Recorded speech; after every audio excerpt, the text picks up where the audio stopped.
Should there be a lifetime ban on convicted MPs, MLAs? Supreme Court agrees to examine this issue.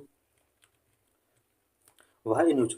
The Supreme Court is hearing petitions seeking a lifetime ban on convicted person from contesting elections. Supreme Court recently convicted persons के election contesting करने से related specially इन्हें life time ban करने से related petitions पर recently hearing कर रहा है.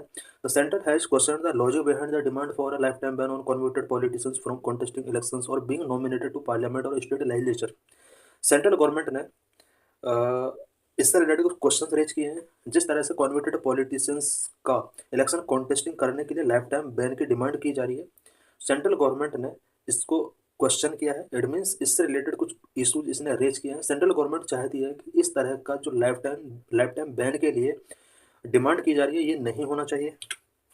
It said that prison sentence or punishment under penal law are for a specific period after which convict regain their right and rejoin society. Central government ने कहा है कि अगर कॉन्विक्टेड पॉलिटिशियंस ने अगर कुछ क्राइम किया है उसके लिए स्पेसिफिक टाइम पीरियड के लिए प्रिजन सेंटेंस या पनिशमेंट का प्रोविजन किया है लॉ के अंदर, और उस प्रिजन सेंटेंस या पनिशमेंट के बाद कॉन्वर्ट को उसके अपने जो राइट्स हैं वो रिगेन कर लेता है एंड सोसाइटी को वो ज्वाइन कर सकता है स्पेशली सर्विस के लिए.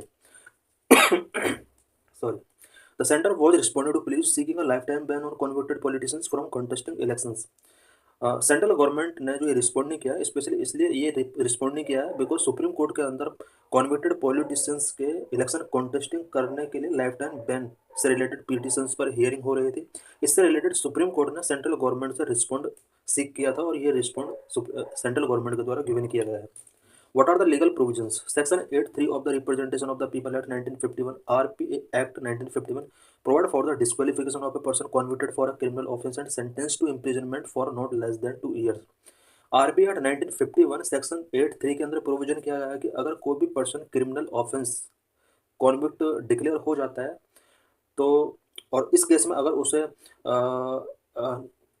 2 ईयर से ज़्यादा टाइम पीरियड के लिए इम्प्रिजनमेंट होता है तो उस केस में मेंबर की जो मेंबरशिप है वो डिस्क्वालिफिकेशन हो सकता है उसका. Such a person is disqualified for contesting election for a further period of 6 years from the date of release. इस टाइप का जो कॉन्विक्टेड पर्सन जिसको एटलीस्ट 2 years का पनिशमेंट या इम्प्रिजनमेंट हुआ है, नेक्स्ट 6 year के लिए वो इलेक्शन कॉन्टेस्ट नहीं कर सकता. इट मीन्स वो नेक्स्ट 6 year के लिए डिस्क्वालीफाई हो सकता है. Section 8(1) further stipulate that a person convicted under criminal law for heinous crimes like rape, Protection of Civil Rights Act for preaching or practice of untouchability, UAPA for unlawful association, Prevention of Corruption Act, etc. will be disqualified irrespective of the period of their sentence and 6 years after release. Section 8(1) के अंदर ये provision किया गया है कि कोई भी person अगर उसने कोई हीनियस क्राइम्स किए हैं और क्रिमिनल लॉ के अंदर उसको कॉन्विक्ट किया गया है, हीनस क्राइम्स के अंदर सच एज रेप आ सकता है, protection of civil rights act for preaching of practice of untouchability case में अगर वो कॉन्विक्टेड डिक्लेयर किया जाता है, यूएपीए फॉर अनलॉफुल एसोसिएशन के अंदर अगर उसको कॉन्विक्ट किया जाता है, प्रिवेंशन ऑफ करप्शन एक्ट के अंदर वो आता है. तो इस तरह के पर्सन के लिए डिस्क्वालिफिकेशन का जो टाइम पीरियड है ऐसा नहीं है कि पीरियड ऑफ सेंटेंस उसके लिए क्या है. अभी हमने इससे पहले 2 year के सेंटेंस के बारे में पढ़ा. मिनिमम 2 year का यहाँ पर अगर सेंटेंस गिवन किया जाता है तो उस टाइम पर उसको 6 year के लिए डिस्क्वालीफाई कर दिया जाता है. लेकिन हीनस क्राइम के केस में कोई भी पर्सन अगर कॉन्विक्टेड डिक्लेयर हो जाता है तो उसको नेक्स्ट 6 year के लिए फुल्ली उसको डिस्क्वालीफाइड कर दिया जाएगा. व्हाट वर पास्ट डिसीजंस, इससे रिलेटेड पास्ट में क्या डिसीजंस टेकन किए गए हैं. Supreme court has delivered notable judgment in favour of the decriminalisation of the politics. Supreme court ने पॉलिटिक्स को डिक्रिमिनलाइज करने के लिए प्रीवियस जजमेंट दिए हैं. Number 1 in the association for democratic reforms case 2002 it mandate the disclosure of criminal record of all candidate contesting elections. 2000 में association for democratic reform case 2002 में supreme court ने ये कंपलसरी कर दिया गया है कि कोई भी कैंडिडेट जो इलेक्शंस कंटेस्ट कर रहा है उसको अपना क्रिमिनल रिकॉर्ड डिस्क्लोज करना होगा, और 2002 से स्टार्ट हुआ था. Number 1 of the qualification as per the representation of people elect to contest election is that a person should be an elector. Section 62(5) stipulate that a person in jail is not eligible to vote in elections. RBI act section 62 के under ये स्टेपुलेट किया गया है कि कोई भी person जो jail के अंदर है वो इलेक्शन में वोट करने के लिए एलिजिबल नहीं है। The court interpreted that persons who are under trial prisoners therefore cease to be electors and hence not qualified to contest elections। Court ने यहाँ पर ये इंटरप्रेट किया कि कोई भी पर्सन अगर प्रिजन के अंदर है और इस तरह से उसको इलेक्टर के तौर पर सीक नहीं किया जा सकता, इट मीन्स वो वोट का राइट नहीं रखता है, वोट गिवन करने का right, hence not qualified to contest elections, और वो इलेक्शंस भी कॉन्टेस्ट नहीं कर सकता। However, the Parliament amended the Act in 2013 to overturn this judgment, allowing under trial prisoners to contest elections। Parliament ने 2013 में एक एक्ट के थ्रू सुप्रीम कोर्ट के इस प्रीवियस जजमेंट से रिलेटेड यहाँ पर कुछ अमेंडमेंट किया, और कोई भी जो पॉलिटिशियंस है जो अंडर ट्रायल में चल रहा है उसको इलेक्शन कॉन्टेस्ट करने का यहाँ पर राइट गिवन किया जाता है पार्लियामेंट के एक्ट के through. Number 3, in Lily Thomas 2013, the court struck down Section 84 of the RPA Act 1951 that allow a sitting legislature to continue as a member even after being convicted if they filed an appeal as unconstitutional and against political justice। 2013 में lily Thomas case में supreme court ने section 84 of representation of people in 1958 को यहाँ पर strike down किया, और section 84 के अंदर ये प्रोविजन किया गया था कि कोई भी सिटिंग लेजिस्लेचर अगर उसको कॉन्विक्टेड डिक्लेयर कर दिया जाता है और वो अगर कोर्ट के अंदर अपील करता है तो उसको मेंबरशिप पर कंटिन्यू बने रहने का राइट था, बट इसको सुप्रीम कोर्ट ने unconstitutional and against political justice इसको डिक्लेयर किया। After this judgment, a sitting legislature is disqualified immediately after the sentencing for a conviction।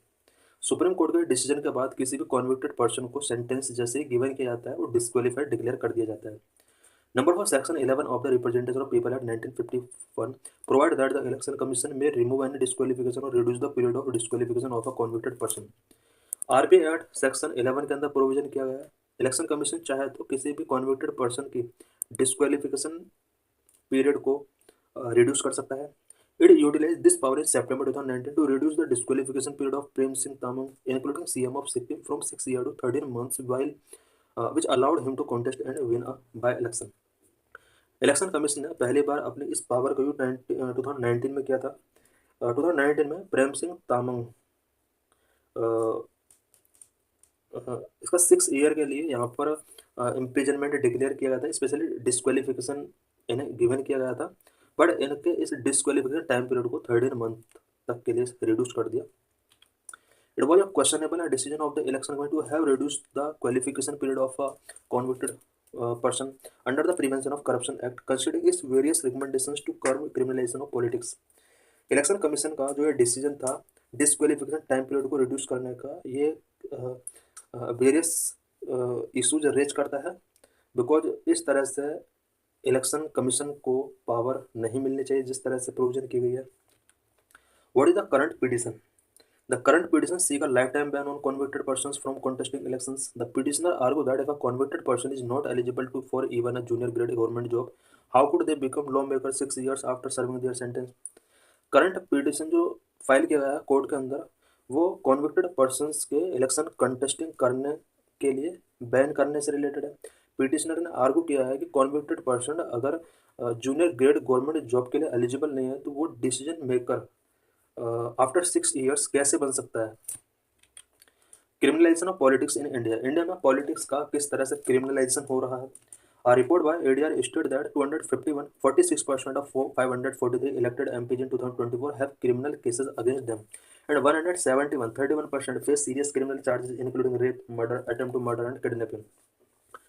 ADR की एक रिपोर्ट के अकॉर्डिंग इंडिया में 2024 में 543 इलेक्टेड मेंबर में से 251 यानी 46% ऐसे मेंबर हैं जिनके अगेंस्ट क्रिमिनल केस चल रहे हैं, एंड 171 इट मीन 31% ऐसे MPs हैं जो कि serious criminal charges such as rape, murder, attempt to murder and kidnapping से रिलेटेड कॉन्विक्शन फेस कर रहे हैं। It added that chances of winning for a candidate with a criminal background was 15.4% and against just 4.4% for a candidate with a clean background.